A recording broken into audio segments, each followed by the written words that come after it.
That's why so many of us can't swim. Whack you in the head. I'm sorry for taking part in the toxic politics. He's going to be the new Liz Cheney. If John Fetterman is the smartest person in the Democratic Party, the Democratic Party is in really deep trouble. Only 7 shot and 2 dead. Pretty good.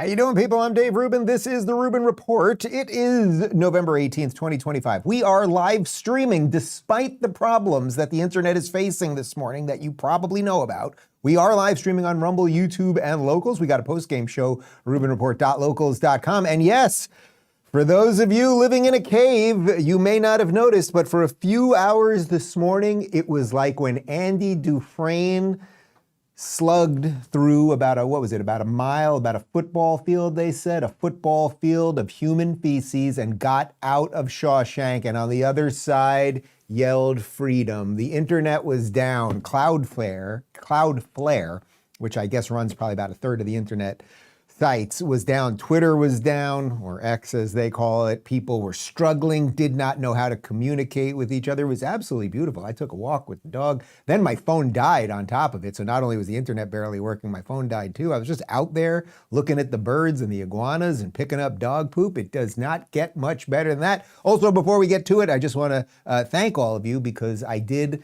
take a gander at the comments yesterday, and I was a little concerned at the top of the show because I wore the collared shirt with the short sleeves because we're doing a little painting in my room and I couldn't get into the master closet.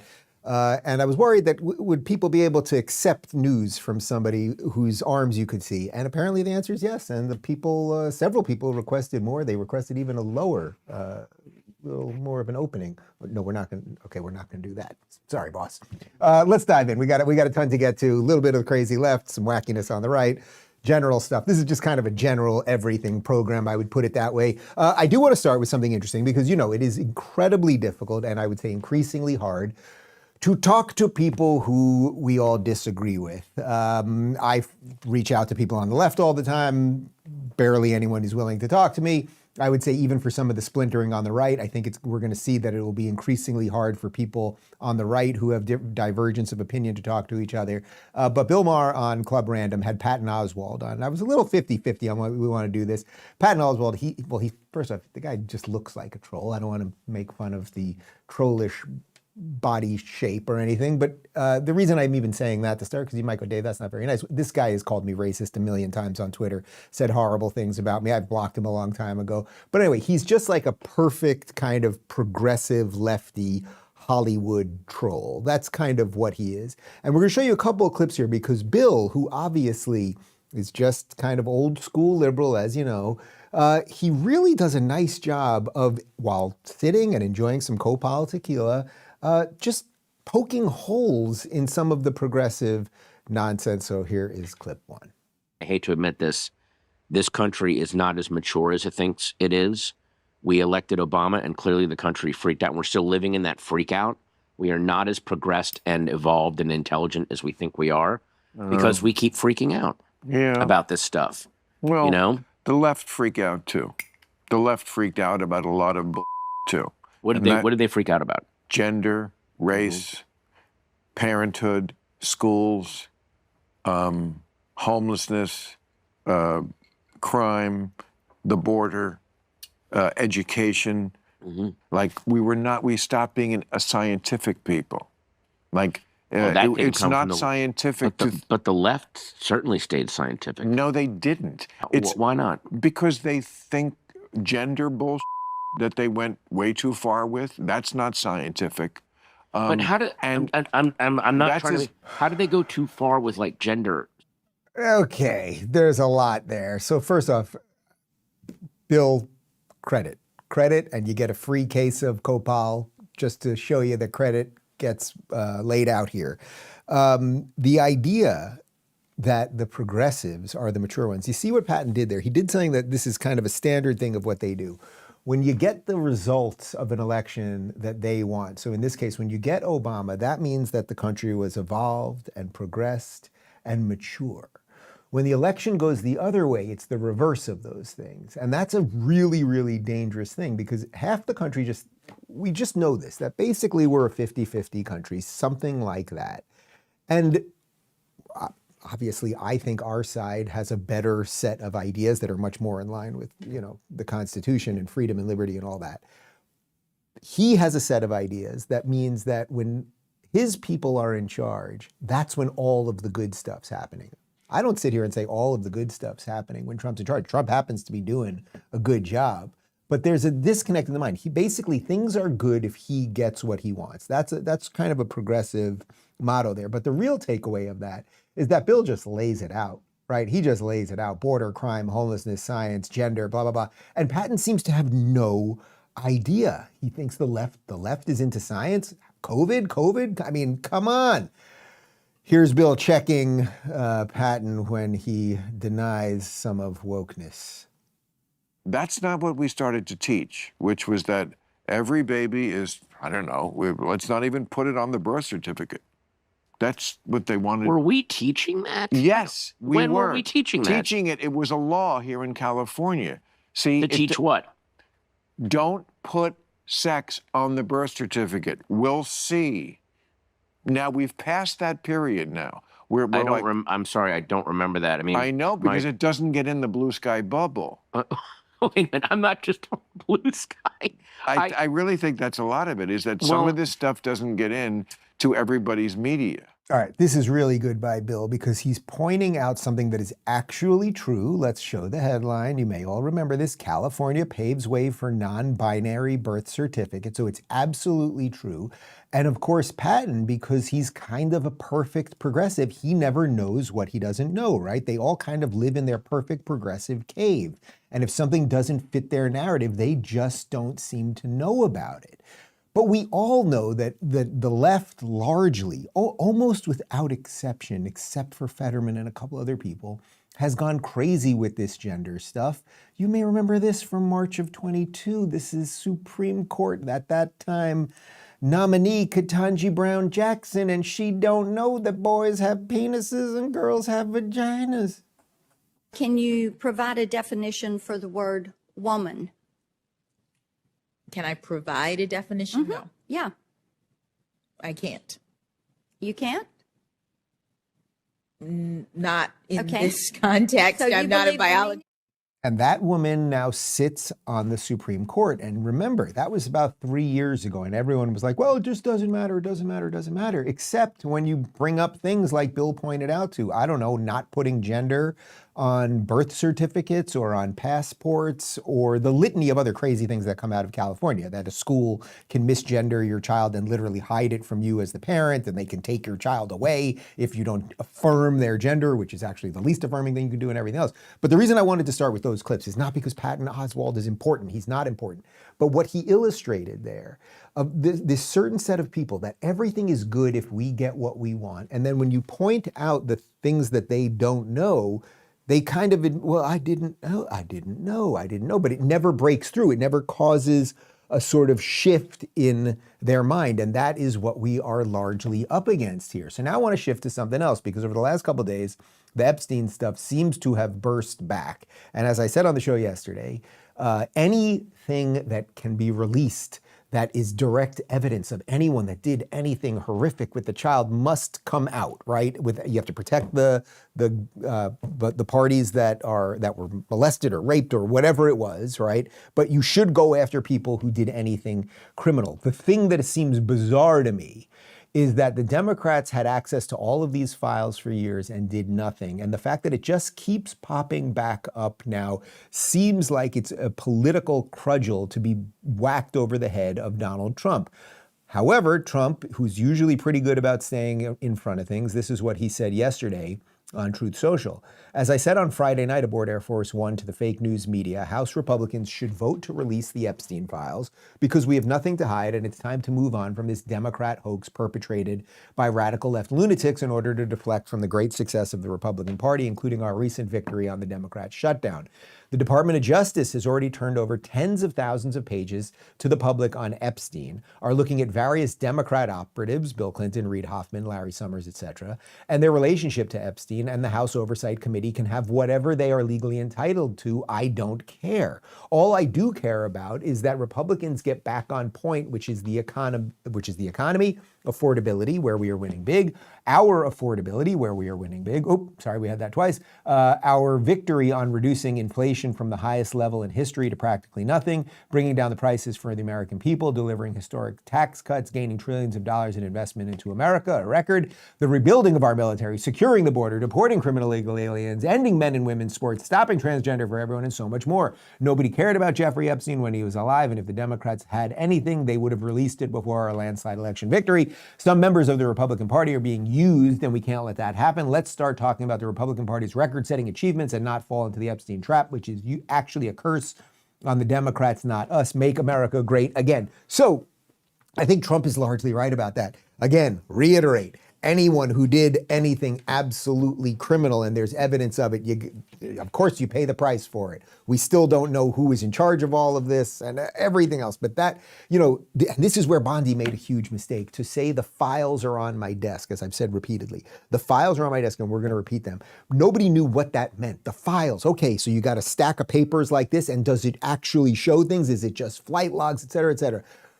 But all of that aside, because I have no more insight into this than any of you do, right? We're all just getting the same information that is leaked out to us here and there, and everything is kind of rumor and conjecture. All of that aside, it does seem to me that this is only coming back now because the Democrats think they can hang some portion of this on Trump. Trump, a guy who 21 years ago booted Jeffrey Epstein out of Mar-a-Lago and was clearly one of the few people that didn't want to be in his circles. But there seems to be something political going on here, right? In the kayfabe version of all of this. Again, why didn't the Democrats release all of this when they had the House and they had Congress and they had the presidency and everything else? Chuck Schumer was asked just that. I guess a question that's out there. Why wouldn't they have been released the last 4 years when President Biden was in office? Well, that's the question every American is asking.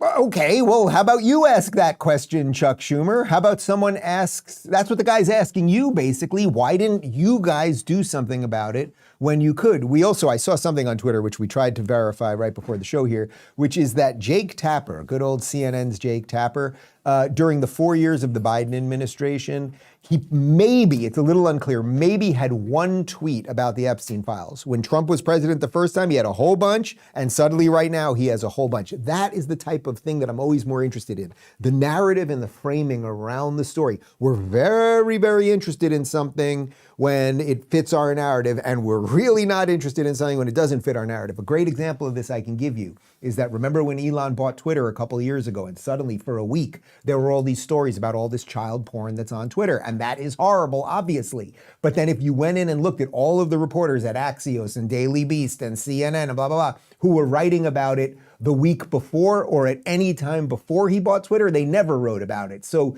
that's the piece of kind of understanding how fake news operates that you really have to kind of get in your brain. Here is Timo Obama. And when I tell you that this guy's just nothing, he is nothing in a suit. I think he's a robot. I actually think this guy's a robot. Here he is being asked why we should trust the Democrats right now, when at least one of them was in on it with Epstein for sure. And just watch his response. Why should Americans trust you and House Democrats on the Jeffrey Epstein files when one of your own, Congresswoman Plaskett, was found to be texting with Jeffrey Epstein during a hearing, getting information from him, using that in her questioning during a congressional hearing, and at one point he tells her, "Good job." This is a bipartisan effort to make sure that, consistent with what the survivors have requested, that there's full and complete transparency, and every single predator who may be in those Justice Department files doesn't escape accountability. Sir, did you hear the question? Like, he is a robot. That is just prepackaged nothing. Did you get that? Plaskett, who is a Democrat member of Congress, was texting with Epstein during one of the hearings. Can't address that. But again, you were part of the government during the Biden administration, Timo Obama. So why did you guys not release it then? However, I will I've been trying to do it really hard lately. I will give the devil his due. I will agree with you on something here. Anyone who was on those flights, now there is evidence that they went to those islands to molest kids or whatever it was that they were doing there, to whatever extent any of it was illegal, of course they should pay the price. Here is Nancy Mace, Republican Congresswoman Nancy Mace on CNN talking to Erin Burnett, sort of making the point about the politicization of all of this. This is going to be historic. And the thing that I'm really frustrated with the media right now is that they want to focus on President Trump. And they're not telling the stories of these women who risked it all, their careers, their livelihood, their futures. But the President of the United States did say over the weekend that only a very bad or stupid Republican would fall into the trap of voting for the release of the files. I mean, and he's come around, the and that's a good facts thing. That he did not Biden want these files wouldn't do to come anything. out. But Trump has come around, and Biden never came around. Biden never gave these women a chance. Okay, again, devil his due. Is it true that Trump seemed to have not want these released and now he does want them released? Yes. So what exactly is that about? I do not know.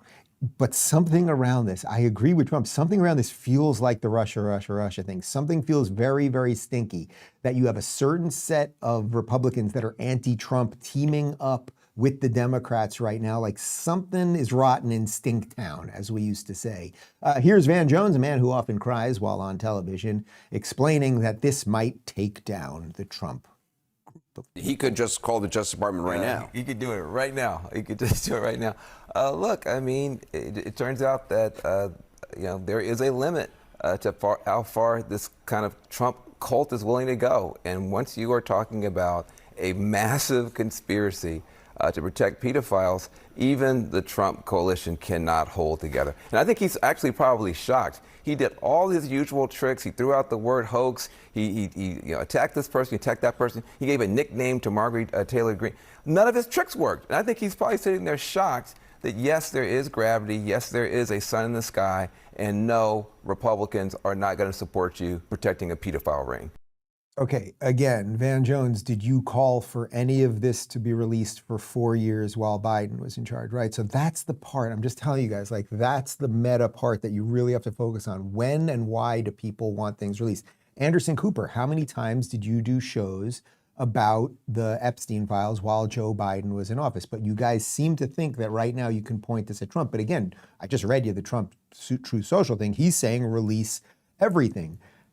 But the political part of this that I think is weird is that if you have all of the Democrats and then a few Republicans who are suddenly getting a bunch of lavish praise on CNN working together, do you think there's something a little weird there? And of course, the main Republican doing this right now is Marjorie Taylor Greene, who seems to be reversing all of her old positions, going wildly against Trump, and now getting tons of love from mainstream media. Here is New York Times reporter Tyler Page praising Marjorie Taylor Greene's CNN interview. Tyler?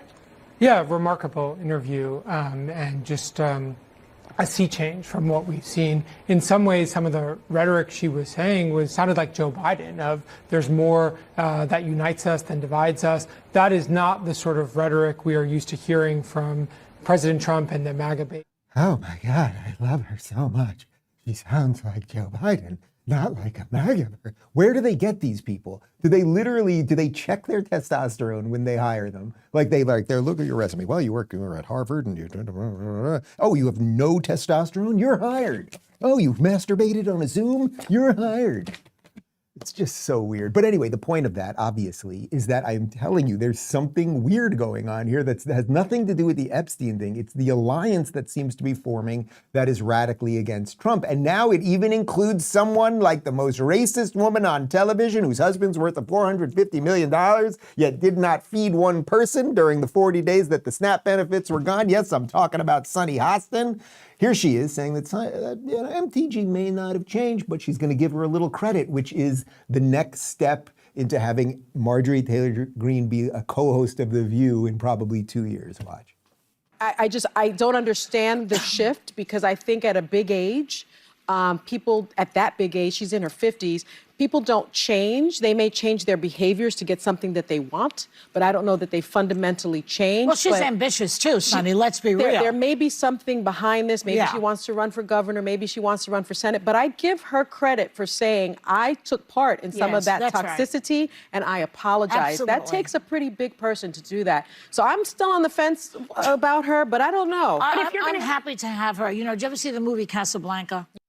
Okay, devil his due again. That's what maybe this should be the title of the week, devil his due. So how am I giving the devil his due here? Well, Sunny, you're kind of right that I think when someone's probably in their 50s and they start reevaluating all of their political beliefs and changing all of their alliances in a matter of weeks, that is worth having a little curiosity about. I actually agree, regardless of whether it was someone going from left to right or right to left. I'll give you that. The part that I won't give you is if you are crediting her for not wanting to be part of the toxicity. I mean, if I was doing a toxicity list, you're up there, lady. You are arsenic on the toxicity list of what's gone on here. Or you call everybody racist. You are an extraordinary liar, and you are a genuine bigot, and all of those things. So I suppose it's nice that you kind of like her now because she's coming around to your positions, which to the point of the Patton Oswalt clip up top, what do they love? Things are good when people accept that we are right about things. And when they don't accept it, then we can burn everything down. That's basically the attitude that connects Patton to somebody like Sunny Hostin. So I would say we have to all take this with a grain of salt, or as an old comedian who I used to know, Nicole Corcolis, used to say, take it all with a gram of Coke. But either way, here is a senator by the name of Markwayne Mullin, who's a colleague and I think a friend of Marjorie Taylor Greene, basically saying she doesn't know what she's talking about when it comes to grocery prices and some of the economic stuff. And I think this is worth noting because most of the fight right now within MAGA seems to be about economics. And I think it seems to me she's using this as she's using the Epstein thing as some kind of other cudgel. But the economy is turning around and we need to acknowledge that. Take a look. Marjorie Taylor Greene, I think she's great, but I don't know what she's talking about. Walmart just came out and said that grocery prices are down over 20% this time last year.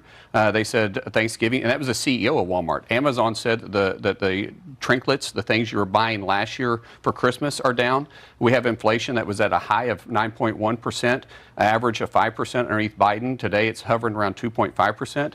Energy prices are down, the lowest they've been since President Trump was last in office. And we know energy is the backbone of inflation. You can't make a product, you can't deliver a product without factoring the energy costs into it. So prices are down. Okay, so putting the Epstein stuff aside, which she's getting a lot of cred for, right? She's going on networks that hated her 3 weeks ago, and now she's getting like a total suck job from them, okay? Putting that aside for just a second. Yeah, it's funny. Anderson Cooper giving the suck job. Putting that aside for just a second. On the economic side, I mean, not only, you heard what he just said right there. I've talked about it here. When I go to the grocery store, it's noticeable to me that a lot of things are cheaper.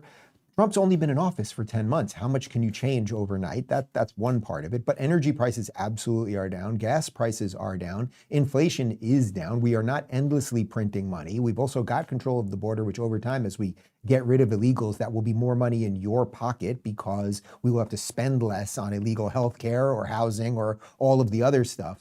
So what is really going on here? I think we're getting some version of the horseshoe theory right now, which is that you are going to see the more, they're not even libertarian. I don't even know what they are at this point. You're going to see the more non-government part of the Republican Party.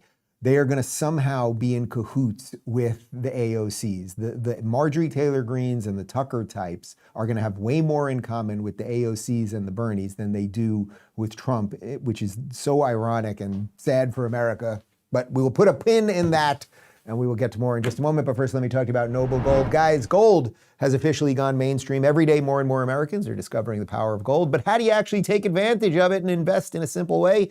That's where Noble Gold Investments comes in. Their specialists are trained to help investors like you go from confused to confident. Whether you're looking to roll over an old 401k into a gold IRA or want physical coins and bars delivered right to your home, Noble Gold makes the process simple, secure, and stress-free. You'll get step-by-step guidance, transparent pricing, and U.S.-based service from a trusted team that's handled over $2.5 billion in precious metal financial transactions. With Noble Gold Investments, protecting and growing your wealth isn't just their job, it's their commitment. Visit DaveRubinGold.com to claim your free wealth protection kit today. That's DaveRubinGold.com. All right, let's talk about socialism and migration and Islamification, three of my favorite topics. You know, if I'm looking for a good time at dinner. Let's jump back to Bill and Patton, because I think the key part of this is that Patton Oswalt, he is a perfect progressive. He's in on all of the bad ideas. And then every time he is confronted with the fact that they are bad ideas, he pretends to have no idea about any of them, which is a tactic they all use.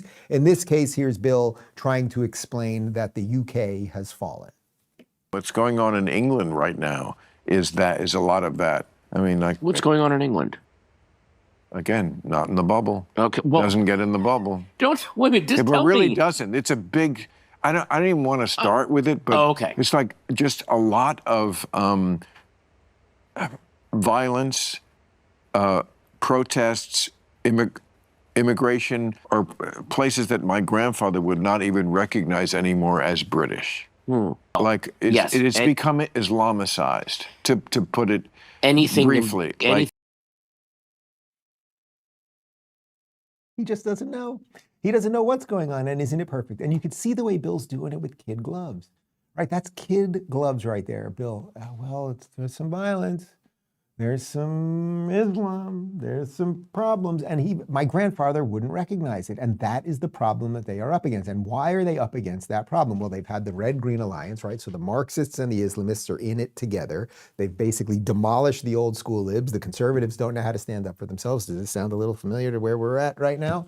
And the problem is, now let's bring it back to our shores, is that we have a version of this here. As you know, Dearborn, Michigan has become ground zero for the Islamatization of America.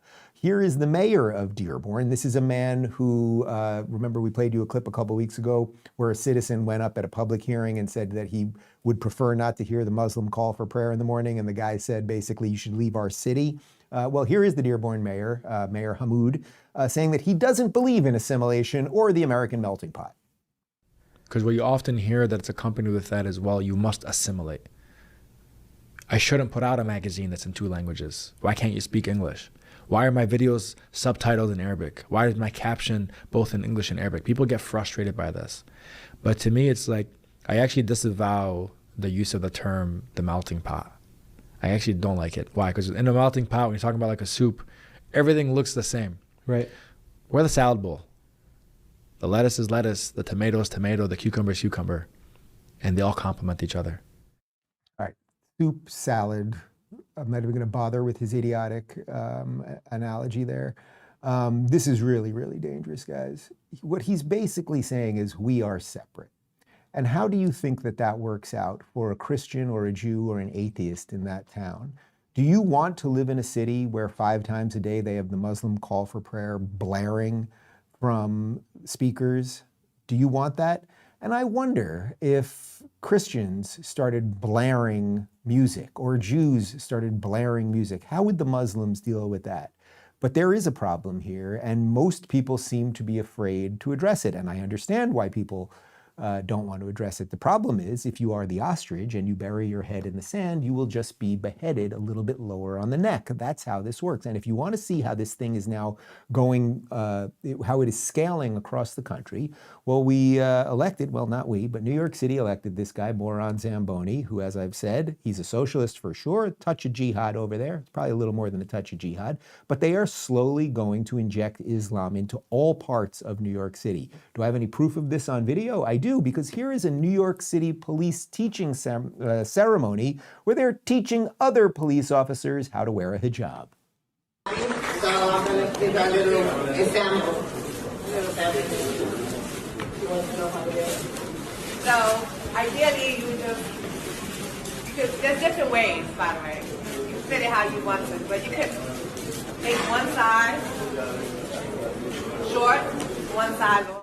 Okay, look, if that woman wants to wear the hijab, that is just fine. Anyone that wants to wear whatever the flying fuck you want to wear in your private life, whether it's religious or you're a dude who wants to wear a dress, you want to do all that, that's fine. But why are the police officers on city dime teaching this. This is completely and utterly absurd. And once you inject a certain racial, because it is racial to some extent, but once you inject a certain religious element into the New York City Police Department, with all of the strife that we have on the streets already, right? And the chanting to kill all the Zionists and everything else, how do you think that's gonna work out? How do you think that's gonna work out? And then there'll be Sharia compliant police officers in New York City and everything else. Like, it's here, guys. It's kind of depressing, but it is here. And we've got more evidence that it's getting worse because Zohran, or Maher On Zamboni, as I like to call him, he has now endorsed a woman by the name of Aber Kawas for New York State Assembly. Here she is blaming America on 9/11 because of Islamophobia. And so, like, and finding that, like, you know, the system of capitalism and racism and white supremacy, etc., have all, and Islamophobia have all been used, you know, to colonize lands, right, to take resources from other people. And so this is like a long trajectory. And we're just seeing the manifestations of that continuation, right, with 9/11. Yes. It was because we are all colonists. Wait till she got into a little bit of the Arab colonization of the Middle East or the Muslim colonization of the Middle East. She's not going to talk about that part. Are these the type of people that you think are going to lead us to a future America that will be free and prosperous? Or are they doing exactly what they're saying, which is trying to destroy our system, our capitalist system, from the inside and use all of our freedoms against us? And they want it to be the salad that he wants, where, you know, I will talk about the metaphor for just a second, you know, we are a melting pot because the whole idea was that you can take all of these ingredients in and of themselves, and together they make a beautiful, delicious soup, a delicious stew. You ever make a soup that sits in the pot all day long and it smells great, and all of the scents and the flavors, they all enrich each other. That's what America's done for about 200 years. He wants to turn it into something that we just throw in a bowl and it's all actually really separate. And yeah, the salad's okay, but it's a completely different way of viewing the world. And if you don't want to assimilate into America, then you probably are actually not American.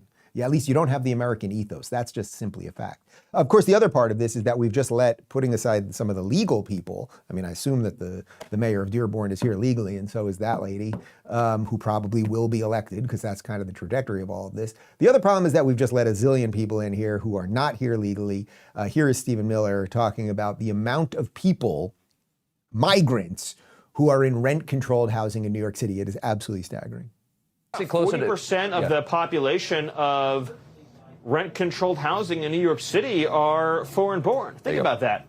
In one of the largest metropolitan areas in the world, 40% of rent-controlled properties are being lived in by people who weren't even born in the country. What kind of system is this? We bring in people from foreign countries, and then we pay to lower the cost of their housing, while people who were born here have to pay higher prices. So when President Trump is reducing net migration, that is what's going to ultimately, along with all these other steps, deregulation, historic tax cuts, going to bring down the cost of housing. Okay, let me be very, very clear about this. He's not talking about illegals who are getting that housing, who obviously most of us at this point agree they should be booted, and that's exactly what this administration is doing. He's talking about foreign-born. So it's that first-generation American. Why are so many of them getting these government subsidies? And then do you think they are not going to vote to continue those subsidies? And that's exactly what happened in New York City. I forget, maybe one of you guys remember the numbers on the first-generation people that came here and voted for Mamdani versus Cuomo. It was something like Cuomo got like 75% of the vote of people who have been here for more than one generation, and Mamdani got something like 70% of the vote of first-timers. Ballparking it, I don't remember the statistics off the top of my head, we'll look for it. Let me show you one more, Bill, because here he is talking about, this is from Real Time actually, talking about what happens when we trade capitalism, the thing that allows maximal freedom and the most amount of variation and liberty in a system, when we trade that for socialism, and it's pretty freaking obvious, and we've done this time and time again. Here's capitalist South Korea at night from space. Here's socialist North Korea. Yeah. In 1990, Venezuela was wealthier than Poland, but then Poland, finally free of Soviet-style economics, went all in on capitalism, and now their economy is as big as Japan, and people there have high wages, low inflation, cars, vacations, homes. Meanwhile, Venezuela traded capitalism for Hugo Chavez's Socialism for the 21st Century, which turned out to be like socialism in the last century or any century, a mess.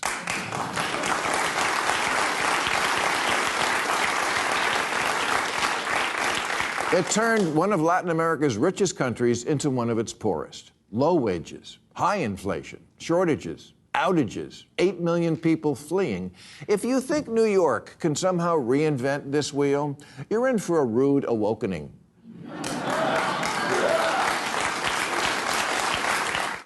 Rude awakening. Why don't I have writers like that? That's pretty solid, actually. To clarify what I was talking about before, we just checked the numbers. So Mamdani in New York got 62% of the first generation immigrants. Think about that. So these people, they get on the government dole, they get the subsidies, they get in rent-controlled apartments, and then of course they are going to vote for someone who's going to continue that. And then, as Miller points out in the previous clip, who do you end up punishing? You end up punishing the people that have been here, that are working hard and are paying taxes, because they're paying market price for apartments, which then subsidize the rent-controlled apartments for the people who just got here. And then that's ultimately what class warfare is about. And then you throw in a dash of the woke stuff when it comes to race and everything else, and you have a powder keg ready to go in New York City. So to everything Bill said there, we've been through this experiment. It has never worked. As I always say, think about your grandparents, think about your grandparents. It doesn't matter where you are from. Someone in your family came to America with almost without exclusion because they were fleeing the ideas of communism or socialism or Marxism. They were fleeing authoritarian regimes that promised everything. The bad guys don't come in saying we're the bad guys. The bad guys come in saying we're the good guys. We're smiling. See, we're for everybody. And what that usually means is we're gonna have to kill a lot of people because the everybody we're for is this many people, right? In America, we're actually for everybody in that we let you pursue your happiness, right? We hopefully can create as even a playing field as possible. And it's not always perfect, and some are born with a little bit more. Some people are just born stupid. There are stupid people. They are out there. And some people are born with a lot of money and they end up blowing all of that and dying early because they're drug addicts. That's what life's all about. But we've done it here better than anywhere else. And we are electing largely because of these idiotic immigration policies, we are now electing people to usher in the thing that all our ancestors fled. It is rather disgusting. I need a minute to collect myself. Let's talk about Outskill and then we'll get to more on the other side. Getting rich in 2025 is simpler than most people think. You don't need years of experience or an expensive degree. You can start earning in just weeks. Nearly every job now demands AI skills, and those who master them have a 130% better chance of success. This weekend, join the 2-day AI Mastermind Workshop by Outskill, the world's first AI-focused education platform. In just 16 hours with expert mentors, learners have already built 100 AI products with zero code and created revenue streams of $3,000 to $4,000. I've partnered with Outskill to give away 1,000 free seats exclusively to my viewers for the next 72 hours. That's nearly $900,000 worth of training completely free. Rated 4.9 out of 5 on Trustpilot. It's credible and proven. What makes it different? It's only 16 hours perfect for busy professionals. You also get lifetime access to Outskill's private AI community of 5,000 members. Over 10 million people have already attended. Now it's your turn. In just 2 days, you'll learn 10 powerful AI tools, prompt engineering, automation workflows, and how to build AI products without code. Sign up now and unlock bonuses worth $5,100. It's happening this Saturday and Sunday, 10 a.m. to 7 p.m. Seats are limited and going fast. Grab your free spot today through the link in the description and pinned comment. Okay, let's continue. You might say, Dave, why are you being so alarmist? It's just New York City, and sure, it'll be taken over by socialists and Islamists, but it's just New York, and so what, who cares, right?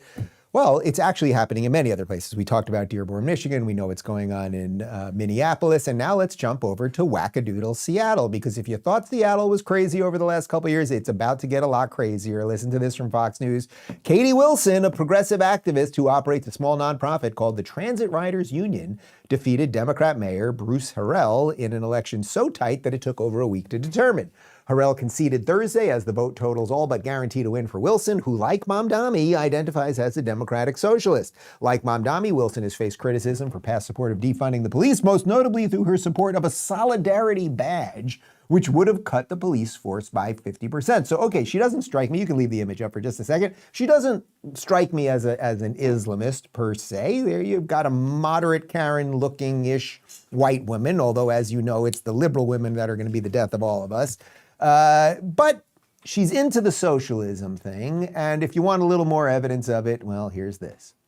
The very clear twin crises of affordability. We are facing an affordability crisis. Truly affordable homes. An affordable home ownership. This city is your city. This isn't their city, it's yours. A new generation of leadership. We can see with our own eyes that we need new leadership. I mean, we sometimes will put what we call a montage together like that, Mayor-elect. It doesn't get easier than that one. I mean, it really does sound, you sound so much alike. I guess I'm just curious, have you ever met him? Have you talked to each other at all since either of your victories, which are so important on Coast to Coast? Not yet, although I certainly hope to.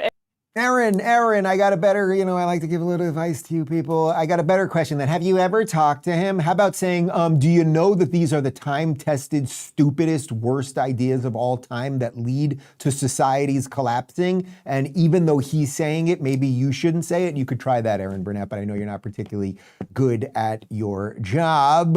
Here's more from Katie Wilson. She is going to force grocery stores to stay open no matter what happens to Seattle. So, they're raping somebody in aisle 4. You must stay open.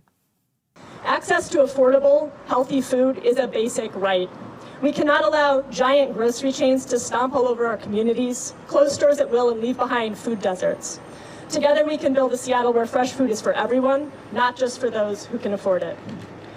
Food deserts are not natural. Corporations create them when they abandon our communities. As mayor, I'm excited to step up and with UFCW explore public option grocery stores to fill those gaps. Oh, public option grocery stores. Yeah, because giant grocery stores, they get in the business of trying to starve people. I know if you were working at a big giant grocery store and you're like, boy, there's all this food out there and we can put all the fluorescent lighting in and we're going to do all that. But actually, you know what? Why open that store? Let's just starve the fuckers. It's just so stupid. You know why some of these stores close? They close usually because of the amount of crime and mayhem that you people allow. Oakland, which is a shithole. It has turned into an absolute shithole. Where is Jose Canseco and Mark McGuire when you need them? Not in Oakland anymore, I promise you that. And the reason is it turned into such a crime-ridden dump that In-N-Out, the greatest burger joint in the world, they had to leave. It's not just Walmart that has to close or some of these other places, but her entire ethos is that giant corporations want to create starvation and food deserts, and we will force them to stay open. How are you going to do that? Is it by gunpoint? You're gonna force the worker? You better scan that fucking kale. Like, it's absolutely insane. And the crazy part about this, we added this back in at the last second. No, I'll show you something else and then I'll show you what we added. Here she is, because she beat Bruce Harrell, right? Bruce Harrell, we've shown you videos of this guy. He is a lefty himself. He's a nutbag lefty. But she was like, oh, you're crazy? I'll show you crazy. Have you ever supported defunding the police, Mayor Harrell? No. Candidate Wilson? Yes. Okay, so she supports defunding the police. Mayor Harrell, who's destroyed that city. He never did, although he did do this. The criminal system has had a disparate impact on black and brown communities. Let me lead with that. So when this person is committing 6 or 7 crimes, I don't know his or her story. Maybe they were abused as a child. Maybe they're hungry. So my remedy is to find their life story to see how we could help first. I have no desire to put them in jail, but I need to protect you, and that's the calibration. So that guy with all of that bananas bullshit wasn't crazy enough for Seattle. You're walking there, oh, look, there's someone raping my dog. Oh, sir, why are you raping my dog? Oh, you're hungry, so you're oh. And he wasn't crazy enough for these people. So Seattle, good luck with all that. I do want to note, Connor, as you guys know, lived in Seattle before he was working for me. He lived a block away from CHOP. That was the semi-autonomous zone where they were killing people during the height of the Summer of Love. Dave Rubin, humble servant for the people, plucked him out of Seattle, brought you to LA. And I apologize for that, but you live in the free state of Florida right now. Let's talk about crypto.com, then we'll have more on these socialist whack jobs. Cryptocurrency isn't just the future, it's already reshaping the world of finance. And one of the leading companies in that transformation is Crypto.com, the trusted platform used by millions around the globe. Recently, Crypto.com partnered with Trump Media and Yorkville Acquisition Corporation in a major $6.4 billion initiative built around CRO, Crypto.com's native token. CRO powers fast, low-fee, decentralized finance, stalking rewards, and real-world benefits like cash back on everyday spending. This collaboration underscores how far digital assets have come and how platforms like Crypto.com are helping bring cryptocurrency into the mainstream economy. To learn more about Crypto.com and explore the future of digital finance, visit Crypto.com today. All right, so using a little colorful language today, maybe I haven't made my point about why socialism is bad, so let us continue via Venezuela. That's a good title for a movie, Via Venezuela.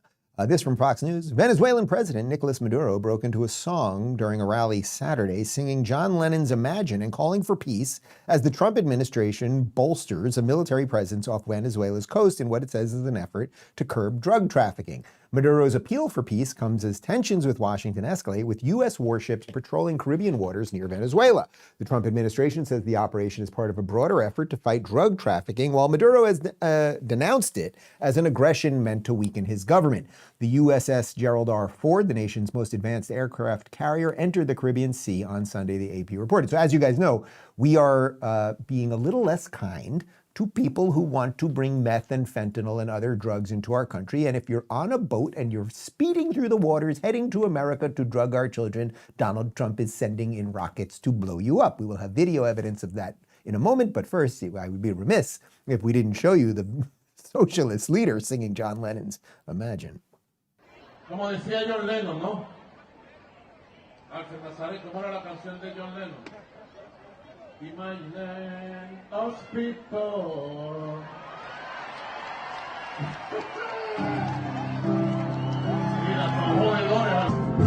Imagine all the people.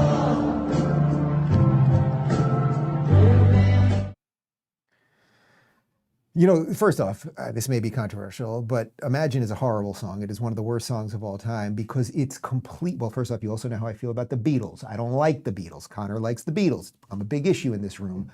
I don't like the Beatles. It's a cacophony of a bunch of competing sounds. I just don't like it. I don't care for it. Sorry if you're from Liverpool. That's number one. Number two, the song itself is not good because it is completely utopian in nature. There'll be no borders. There'll be no... Okay, we'll all be exactly the same. Wouldn't it be perfect? I suppose in some sort of... Well, I would call that, they think it's utopian. I think it's dystopian. We are allowed to be different. We are allowed to have nations. We shouldn't be warring with each other. And it's nice when you meet someone who's a little bit different from you.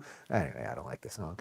Here's Marco Rubio, a man who also doesn't want drugs showing up on our borders. So he's doing something about it. The State Department intends to designate Cartel de los Soles, a foreign terrorist organization headed by the illegitimate Nicolás Maduro. The group has corrupted the institutions of government in Venezuela and is responsible for terrorist violence and conducted by and with other designated FTOs, as well as for trafficking drugs into the United States and Europe. And here's a video of a narco boat strike, making it, apparently this gets it to 80 people who have been killed in these strikes. Again, these are people who are coming to America from Venezuela with drugs on their boats.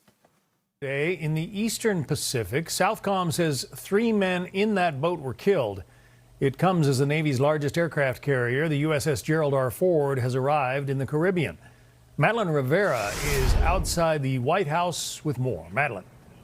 Hey, John. Well, there are now at least 80 people killed from these boat strikes. And according to U.S. Southern Command, they say that this vessel was being operated by a designated terrorist organization and that intelligence confirmed that the vessel was involved in illicit narcotics smuggling, transiting along with a narco trafficking route. You know, for some of you that are a little more squishy on this type of stuff, and you're like, I wish Trump wouldn't do these things or whatever, to me, this is the same thing as the border. What you do is you send a signal to the world, don't come. Trump, I like to come. You send a signal to the world, don't come. And then people stop coming. I can't do this. The point is, just don't bring drugs here. Just don't come. Don't come. And here's Trump being asked if they should come. Oh, Lord. Are you planning on also potentially launching strikes in Mexico or putting American troops or American personnel into Mexico to deal with it? Would I launch strikes in Mexico to stop drugs? It's okay with me. Whatever we have to do to stop drugs. Mexico is, look, I looked at Mexico City over the weekend. There's some big problems over there. If we had to, would we do there what we've done to the waterways? You know, there's almost no drugs coming in through our waterways anymore. Isn't it down like 85%? It is. That's a serious guy right there, and that's the type of person I want being the president of the United States. Oh, you are illegally trying to come here via boat or through Mexico so that you can drug our children and cause urban despair on the streets and all of the things that come with that and ruin families and blah, blah, blah, blah, blah. We're going to blow you up, and we're going to do what we got to do. And I think that is the right attitude. And again, that gets to the joking aside, the don't come thing. It gets to the point. Send the message to the world. Stop effing with us. And just sending the message in and of itself, we had to blow up a couple boats. And then guess what? By default, less boats will come. You send the message to the cartels, you're not going to be able to get these people through the border anymore. And then they will try less. And that is why this guy deserves a hell of a lot of credit, because he brought a huge amount of people into this coalition right now that is fixing the country. And while we're seeing now people on the right like Marjorie Taylor Greene abandon the guy so she can get love from CNN, remember, this guy is doing things that nobody thought could be done, much like bringing a guy with the last name Kennedy into the coalition here. And this will bring us home. Here's Bobby Kennedy on some of the things that Trump has done. I think it's hard to have a third party in this country. And, you know, having now been in the government for a while, I think it would, if I had won the presidency as an independent, that it would have been very, very hard for me to govern. I think President Trump has gotten more done than any other president in this period of time. Yeah, and it's true, guys. We go through the list all the time, so I won't hit you over the head again. But for all of the people, and maybe you're watching this and you're one of them, and you want things to happen faster, or you want housing prices to go down quicker, or you're whatever your frustrations might be. And I'm not saying frustrations are not legitimate. Nobody is perfect, right? Nothing happens overnight. And this is the guy that fought everything that we all thought this could never happen, and he did it twice. So let's be a little patient here. And again, to get to what I think is the grand part of the show today, just be wary of the people that are turning on him and where they're getting love from, right? If you're a Republican and you're suddenly getting love from CNN, maybe you're not the good guy. You guys are good guys for watching the show, and we got a post-game show for you in 30 seconds. RubinReport.locals.com. I thank you for watching. We'll see you tomorrow.